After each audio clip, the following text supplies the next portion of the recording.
बोलो श्री वृंदावन बिहारी लाल की। हे प्यारे, श्रीमद् भागवत महापुराण की महिमा इतनी प्रचंड है, इतनी गजब की महिमा है। उस भागवत की महिमा को देख करके स्वर्ग के रहने वाले देवता इंद्र अपने परिकर सूर्य, चंद्रमा, इंद्र, अग्नि, वरुण को लेकर के इस भागवत कथा का व्यापार करने चले आए।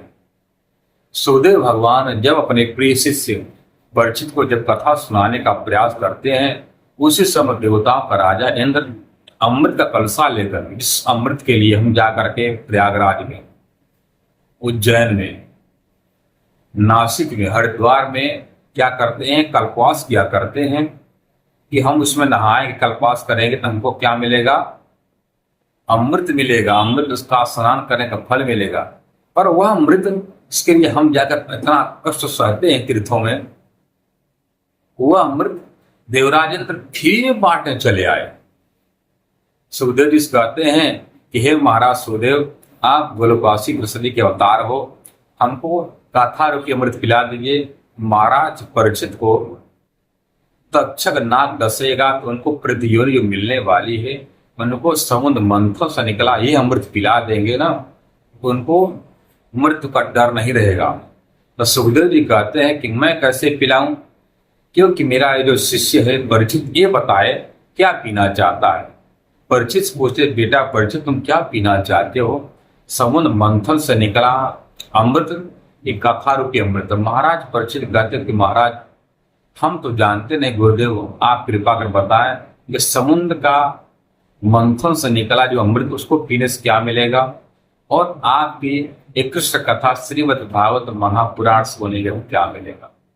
तो सुखदेव जी कहते बेटा परीक्षित, समुद्र मंथन से निकलने वाला अमृत की महिमा तुम्हारे सामने विदित है। क्या देवताओं का राजा इंद्र यहाँ पर सौदा करने आया, इसका मतलब क्या हुआ, ये अमृत तुम्हारे भागवत कथा से कमजोर है, और एक कृष्ण कथा रूपी जब भागवत को सुनोगे तो तुम्हारा 84 लाख योनि मुक्ति में बदल जाएगा, आपका आना जाना नहीं होगा।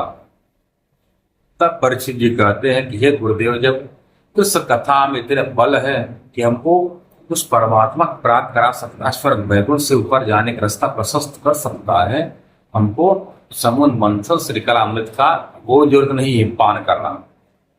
तब इंद्र कहते हैं कि आप बताओ अब क्या करोगे। देवराजेंद्र तुम इतने मतलबी, इतने स्वार्थी हो कि देखो ये वैसे तो कोई वस्तु देने वाले नहीं हो, और तुम कथा सुने भंग करने आए हो। अब सौदा भी करने आता है, कोई भी व्यापारी जैसे सौदा करने आए हो, और सौदा भी बराबर का होता है। तुम्हारा जो अमृत है ना, कैसा कांच के बराबर है, शीशा के बराबर।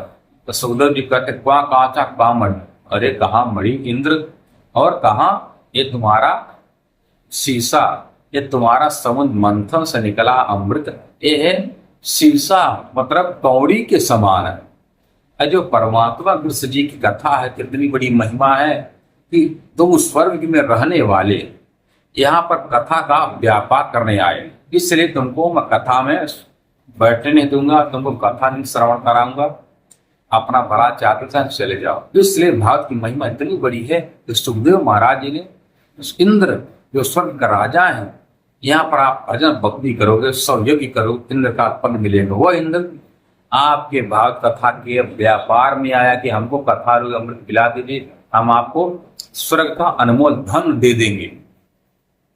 फिर भी भागवत में सुखदेव महाराज जी ने भागवत कथा सुनाया नहीं, इसलिए प्यारे इतना हल्का न समझिए भागवत को।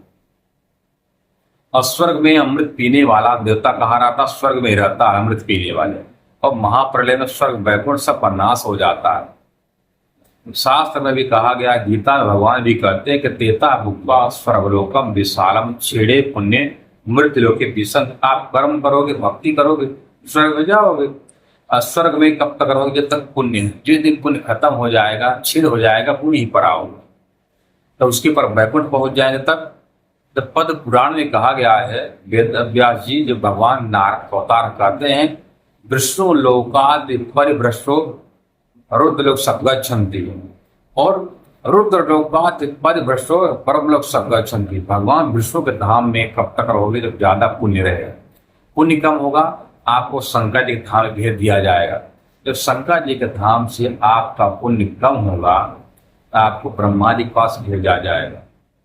भगवान भी गीता कहती है अर्जुन आ ब्रह्म भूलोकात पुनरावर्तिनो अर्जुन। हे अर्जुन, हे भारत, स्वर्ग वैकुंठ में आना जाना वाला, वहां पर जाओगे रहोगे कुछ दिन पुनः ही पर आओ। जिस तरह हम कहीं बाजार में जाते हैं, कहीं धाम तीर्थ करने जाते हैं तो 1 दिन 2 दिन के लिए कमरा होटल बुक करते हैं रहने के लिए।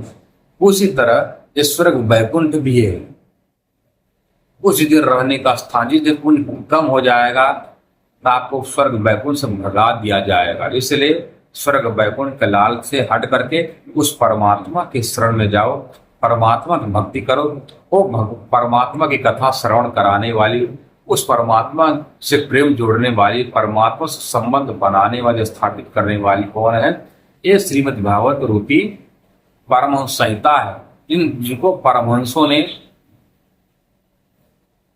अपने लीला करके, परमहंस कौन है? वृंदावन की रहने वाली गोपियां ही सबसे बड़े परमहंस हैं।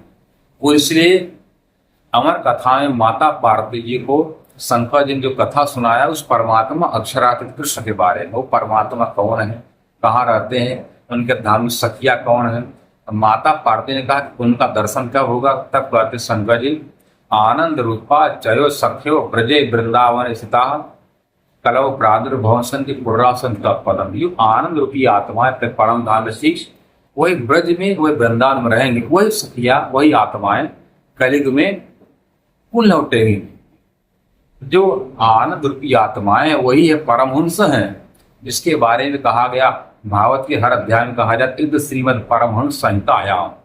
ये परमहंसों को लिया है। उन परमहंसों को धूल को पाने के लिए खुद द्वारिका के राजा भगवान कृष्ण कहते हैं जितना प्रेम को शंकर नहीं है, लक्ष्मी नहीं है, नारद तुम नहीं प्रिय, उतना हमको प्रिय परमहंस हैं। उन परमहंस धूल को पाने के लिए हम पीछे पीछे घुमा करता उन परमहंसों के। वो परम धाम की रहने वाली आत्माएं गोपियां वही सच्चे परमहंस हैं। उन्हीं की महिमा भागवत में है। इसलिए बिना कृष्ण की भक्ति के, बिना राधा जी की भक्ति के अलावा उस परमात्मा को प्राप्त करने का, आपको अखंड मुक्ति करने का और उपाय कोई है ही नहीं। इसलिए अपना अहंकार, अपना कर्म, भजन, भक्ति त्याग करके परमात्मा शरण में चले जाओ। गुरु श्री वृंदावन बिहारी लाल की जय।